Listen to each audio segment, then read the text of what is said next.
Well, hello and a warm welcome. This is Exclusive, the show where we bring to you the best of views and analysis on political matters, business, lifestyle, and a whole lot more. It promises to be an exciting and insightful 30 minutes of your time. My name is Chinonso Chakras, and I'm your host on Exclusive, and we'll get right into the business of the day right after the break.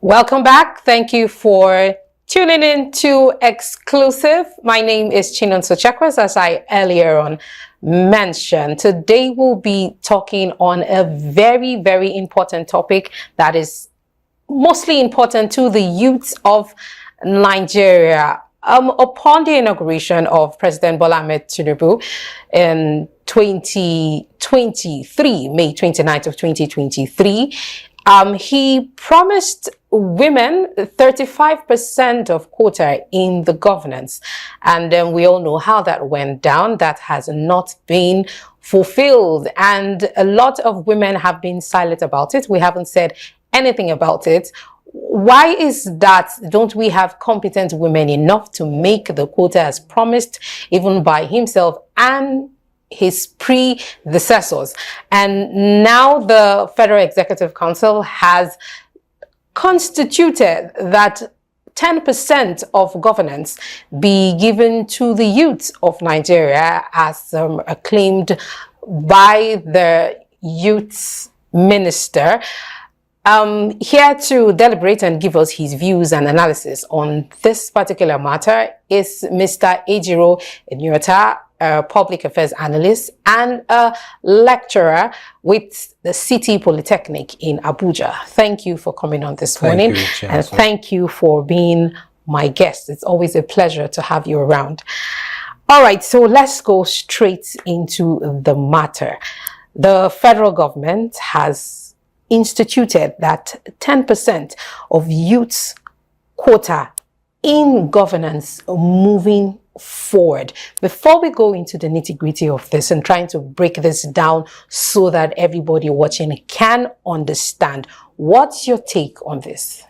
Well, it's a welcome idea, but personally, I think 10% is way too small for the young persons who gave you the chunk of votes that really have brought you into office. So I think they can do better. You know, just 10%, we could fight for maybe 30 or 40%, because when you have youth in the government, it tends to bring new ideas, fresh ideas. Okay, fresh ideas, new ideas means that you find those fresh ideas among the youths. In essence, that's what you're trying to say. But again, like I said in my introduction of this, we know women were promised that quota, right? 35%. Of course, we know that we run a very patriarchal government. And I think they must have thought, because I don't believe that we don't have women who are competent enough to helm the affairs of government in those positions. But it was not handed over to women. Do you have the confidence that this will be handed over to the youth, even as little as 10% of governance? Well, when you talk about promise, you see, when you're dealing with politicians, you have to deal with them with a pinch of salt. Oh. That does not mean we don't have those who are very good at keeping promises, but in a larger perspective, I would like to say we have the youths, we have the women who could make this happen. Yes, we've had one or two isolated cases where they will say, oh, we've given power to the youth and they were unable to meet up. We know of one minister that had one or two issues, but that's just an isolated case. Okay. All right. You can't just blanket the whole youth under that particular situation and say, oh, the youth are not good enough. No, I don't think so, because with youth around, they have a fresh perspective and innovation. They are going to bring fresh ideas into your government that will make things really happen. And then it goes to talk about equity and justice. It makes them feel carried along. You understand? Yeah. Because the youths, when you have them in government, they come out with policies of long-time planning. Because they're thinking of themselves. They're thinking of the future. Yeah. They come out with policies that will affect them in the future, and equal representation that will enable the gap, because there's always this gap between we the youth see them like them and us. Who are the them now? The them are the old ones up there who from one position to the other they keep rotating, just like a vicious cycle. So but when you bring in the youth will be able to reach out to other youth, and it will give confidence, you build confidence on other youth to understand what government is thinking and how to really go about it. Okay, so because you've said with the youth, so let's be clear on who the youth are, because I recall during past President Buhari, when the whole clamor for not too young to run was going on, and then it was now there was now a legislature to say that I think to the age of 55 or so are now youth. So let's get clear, who are the youths? What age demography is this youth that we're talking about? A youth should be someone from, when you talk of a youth, I'll be looking at someone from maybe 15 to 50. 15 to 50? Yes. So 50. Because given the situation we are in Africa, I'll say 50. Ordinarily, it's supposed to be like maybe 45.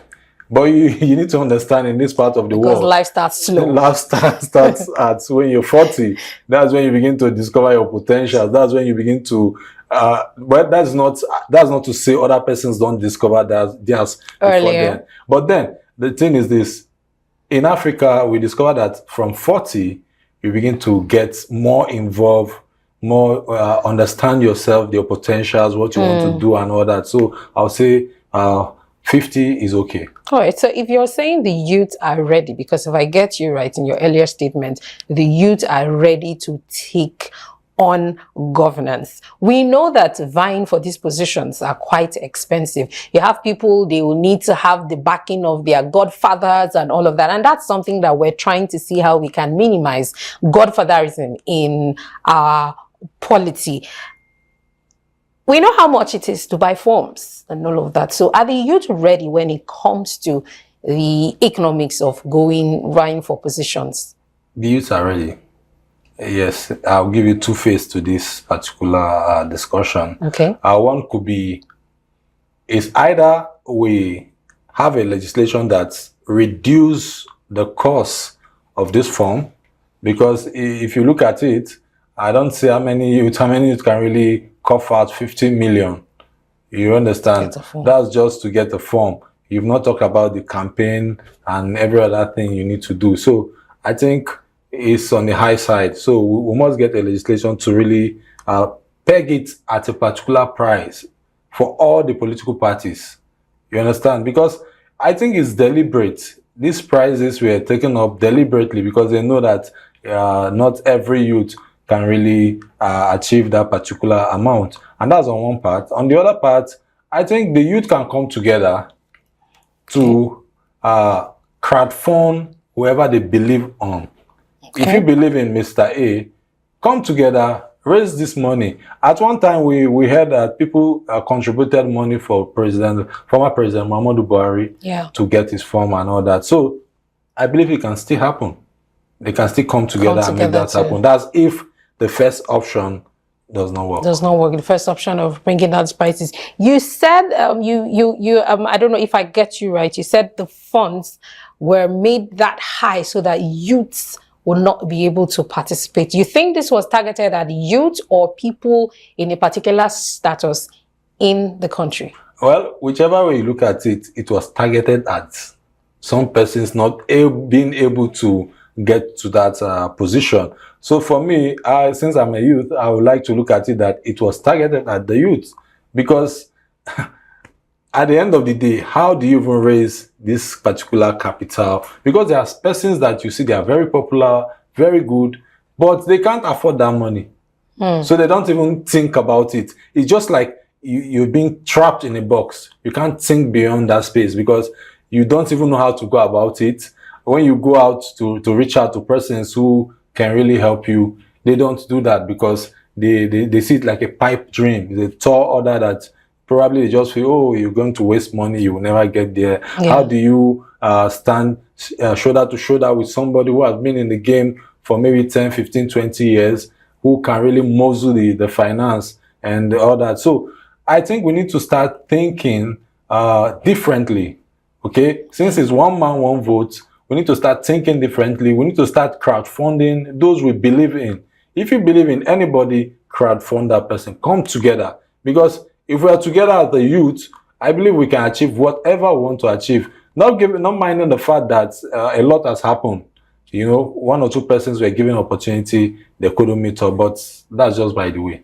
Okay, so you've talked about funding, and it brings me to a statement I made earlier when I talked about godfatherism. Do you believe that godfatherism is something that we should do away with in our governance or in our campaign seasons? Because if we have youth who we believe are competent enough to run the affairs of governance in whatever level of government, whatever tier of government, and you have somebody, an elderly person who is there to say, okay, I'll be behind you while you do this, do you think it is a way to go? Well, or do you think there would be so much influence and so we should do away with that and just have the youth support the youth? You see, the Godfather is not a Father Christmas. Yes, if he sponsors you, then there must be a time when he wants to recoup what he has invested. It's an investment. All right. So if you're going into that agreement, you must go into that agreement with both of your eyes open, because at one point it's going to influence your government. We saw the case of... what if it influences the government positively? Well, in most cases, we've seen it negatively. You know, we've seen the case of Yaya Bello having a godson, and now the case of Nyesom Wike, the minister of the FCT and the governor of River State. We saw the tussle and how it's going on. And you see, at one point, the godfather must really want to influence the godson. You understand? So I think we should do away with that. You know, we shouldn't tow that route, because it's not going to be easy when you, as a youth, you want to come out with new ideas, and the godfather is thinking of the old way of doing things. You understand? There will be clash of interests. So we have to start looking at how to do things differently if we want to achieve a different result. Yeah. So where do we start? We find many youths. I've seen people of my age, I'm talking 10 years ago, run for presidency, right? I'm not saying that that's not possible, that they don't have what it takes to run, but let's look at it in our political climate, right? Where do you think the youth should begin in vying for governance? Where should we start? Okay. Every youth out there listening should go join a political party. I think that's one good way to start, because if you say politics is a dirty game, should be left for dirty people, then it will never get clean. Yeah. If you feel you have ideas and you're good enough, go join a political party. At one point, they can't be able to get their way all the time. I'm talking of the powers that be there. The powers that be, or understand. At one point, they can't move through their way all the time, because if we have, let's say, in an election, at least the youth of Nigeria, we should be like 70% of the population, if I'm not mistaken. So imagine that 70% coming all out to belong to a political party. Now, it starts from the primaries, because that's where they do the mathematics. If you don't get your ticket from the primaries, if you don't do the groundwork, the grassroots work, you don't expect to just emerge just like that. So you have to start from the grassroots, ensure that you're able to give orientation, reorientate the youth. Let them understand that these stipends you collect, the 5,000, the 10,000 you collect to vote for whoever is not helping you, because at the end of the day, you just collect that money once in every 4 years, which is nothing. All right? Compared to when you believe in somebody, you put your trust in that youth. So they must start from the grassroots, and belonging to a political party. That's the very good way to go. How do we make grassroots governance attractive to the youths? Because we find all of them wanting to run for governorship, but how do we make grassroots? And is talking grassroots governance now, let's talk about local government vying for places like local government, chairmanship, councillorship, and all. Those tiers of government are beginning to look obsolete right now, when we know they shouldn't, because that is where real governance begins. That is the governance that affects me and you. Of course. Hands-on. How do we make that place to become more attractive to the youth? Like they say, every politics is local. And we must start from the grassroots. You see, when you begin to look at, you want to become a governor, you want to become the president of this country, you must start from the grassroots. You don't just wake up and you get there. Let me give you the instance of former president Goodluck Jonathan. He started from being a vice chairman to a chairman to deputy governor, vice president, president. So he grew with the ranks. And I think that's what the youth should look after. You know, they should model themselves going from the grassroots, because it enables you to understand how the system operates. Okay, you understand how the system really operates if you start from the grassroots. You begin to understand how to play the politics better. All right, and then that's when you can really affect the life of people, because the real people are in the urban and the rural areas. All right, that's where you get the real people. That's how you be able to reach out to them, talk to them, let them feel your impact. All right, because when we talk about feeling impact now, a little borehole you sunk in that local government, in that community, will go a long way for them. Yeah, you understand? Because these days what we see is a lot of government officials or those in power want to do massive project, like I heard in the news the other day that the governor of Zamfara State is building an international airport. How viable is that to the people of the grassroots? You understand? How does it really affect them directly? Compared to building new schools in those areas, okay? Compared to giving them pipe-borne waters in those areas, compared to giving them seedling for agriculture to do their farming, giving them tractors. You understand? Yeah. So the youth need to start looking at those areas where they can really be effective to the people of the grassroots. I mean, if you come out with new innovation, like how to improve your seedlings to grow, all right? How to get tractors. These are the things you could do to really impact the people of the rural areas. Then from there, you pick it up to the next level, because these people will see that, okay, if this man can do this as a local government chairman or as a councillor, when he gets up there, he will do better. This is hoping that the youth begin to get themselves involved in grassroots governance, because I feel like people, we just feel like they don't do so much, because we know that they just wait for allocation, and then I don't know when last anybody has seen or knows any local government chairman or any councillor. They just wait until allocation lands, and then they go to the secretariat, and then they share the money, pay salaries if they will, and that's it. But if we begin to feel the impact, I believe that youth would see the local government chairman and all of that doing their job, and would want to also be impactful. Although you should understand that the issue of local government autonomy is equally there.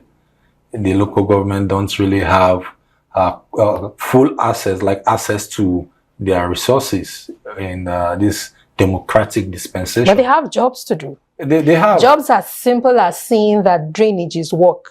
That goes a long way. Of course, it costs money to make these things work too. We should understand that. So there must be what they call now volunteers who can make this happen. The youth should be able to volunteer, because that's another. Okay, we must make this thing work. I know the government of President Tinubu is trying to do something about local government autonomy, and we should put pressure on the government to be able to achieve that. Okay, I think it's high time the youth begin to put pressure on some of these things that we know that can work, so that we can achieve things differently. I mean, during the military regime, I knew that the local government have the access to their resources. So I think democracy that we prefer to be better than the military should do better. On, yeah, but it just rather kept on sidelining the activities of this local government. You talked about we should be able to, in my own words, let me rephrase, hold them accountable to the jobs that they have been put there to serve to do. And talking about that, lastly, accountability. The federal government now has promised 10% quota to youth. How? Practical steps. How can we hold the government accountable to say that this is what you have promised, you'd have to deliver on this? The youth are ready. Are you ready to hand over this quota to us? I think, how do we hold them accountable to we that? should constantly remind them. We should constantly go all out there to let them know this is what you've said and you must do it. Are we reminding them with our words or in our doings? With your words, your doings, everything that it takes that is not violent. All right, we have to go all out to let the government know that it is high time you give us this particular position, because some of these promises, to me, I see them as a cocktail of unfulfilled promises. They just come like in our local palace, they say they booga you, you know, give you these words and make you, excite you. Yeah. At the end of the day, when you give them your votes, that's it. But at this point, the youth should consistently organizing seminars. Okay, I don't want to use the word protest now. Seminars to keep reminding the government, and the media should do more too. You know, give this youth publicity. Help them to spread the message so that the government should know that these persons are looking up to them to fulfill their promises. Their promises. All right. That's such a great place to end. We should hold these seminars. I think we should hold this. That's a good point. We should hold town hall meetings. Different town hall kinds of meetings yes. where we can let people know the stuff we're made of. And you said something important like volunteering. I think we should be we should start to think beyond ourselves and do things for the people, do things for the populace, and not just come out every 4 years and say, oh, I'm a youth and I want to vie for this position, come out and vote for me. We should feel your impact as little as we can. Thank you so much, Mr. Ejiro, for your views and analysis. As always, it's always appreciated, and we hope that when we call on you again, you'll be available to hand on from the wealth of knowledge that you have. That has been Mr. Ejiro Unuata, a lecturer at City Polytechnic, Abuja, and I'll be right back with my views on a few things I found interesting on the internet over the past week. Join me again after the break.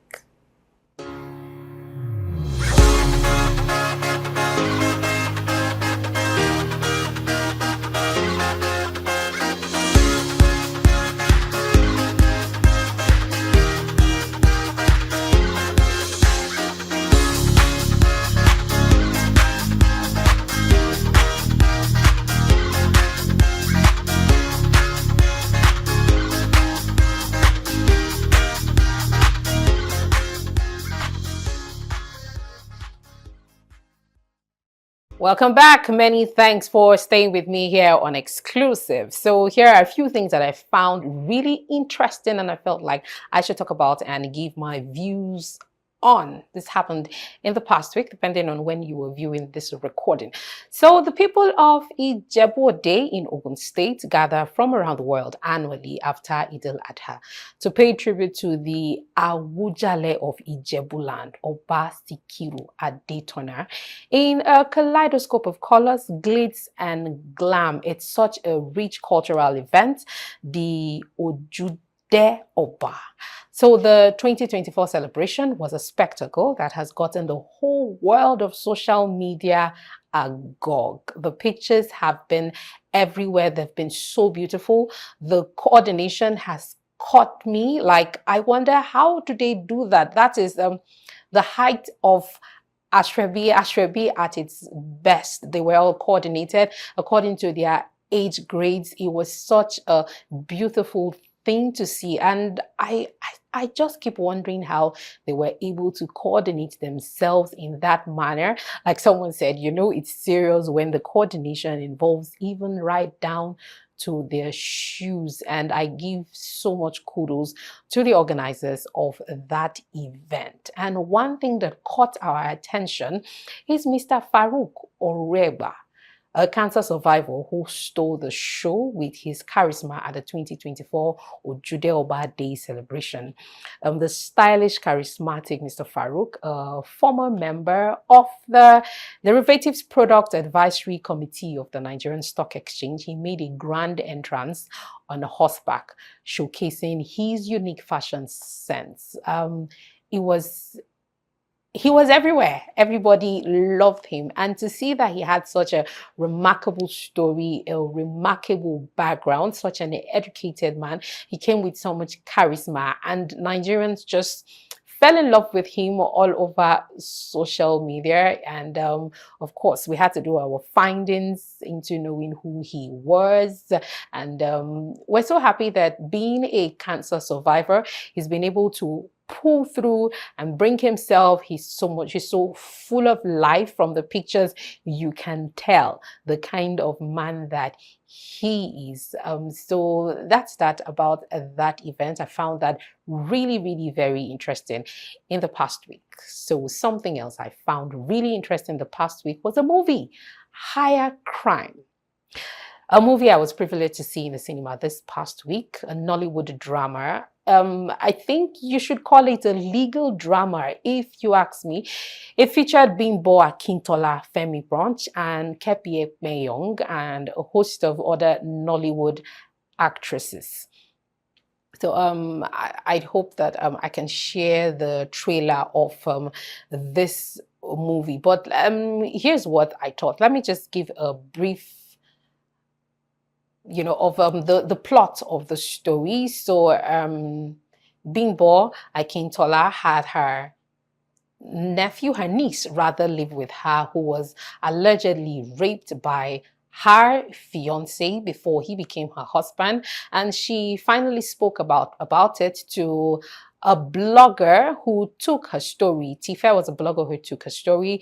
Tifa was taken to court and all of that. So where I got lost in the movie was the fact that they had to take us through a whole lot of legal proceedings. It felt like they were trying to make a case for the legal institution of Nigeria, and felt like it took us away from the main plot of the story. And that is why I said, rather than calling it a Nollywood drama, it should have been called a legal drama, because they put us through the torture of seeing the whole legal proceedings, which, if you ask me, was not as accurate as actual what goes on in a court. And then the cinematography was poor. I'm sorry to say, the cinematography was poor, but in the general sense of it, the movie itself made a lot of sense. It had a story. It was a fight for the right and fight for justice of rape victims and people who have gone through any form of abuse and assault. I felt like, if you're going to pass across such a message, you should be emphatic on excellence, so that we would actually see through to the story that you are trying to pass across to us. So Higher Crime is up in the cinemas. You can do yourself a favor and see it. You find a few lessons here and there to learn. So the last thing that caught my attention in the past week is Nigeria to send first civilian to space. So SARA, the Space Exploration Research Agency, a United States entity, has elaborated on its mission to send the first Nigerian civilian all the way to space. So this marks a milestone in Nigeria's space exploration journey, positioning the country as the first in Africa to achieve such a feat.